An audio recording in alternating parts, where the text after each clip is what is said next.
Edurne Kortabarria naiz eta Mari Matrakaren sortzailea naiz. Saltzen ditut nire ilustrazio propioak, kamiseta, poltsa, lamina, taza eta beste produktu batzuetan. Bestengandik bereizten diaten gauzak dira prezioa eta eskulan.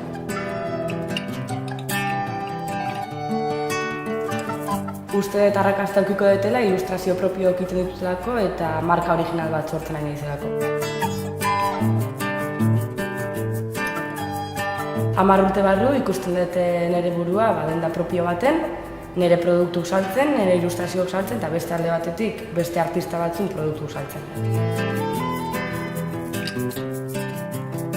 Mari Matraka, jasteko ilustrazioak.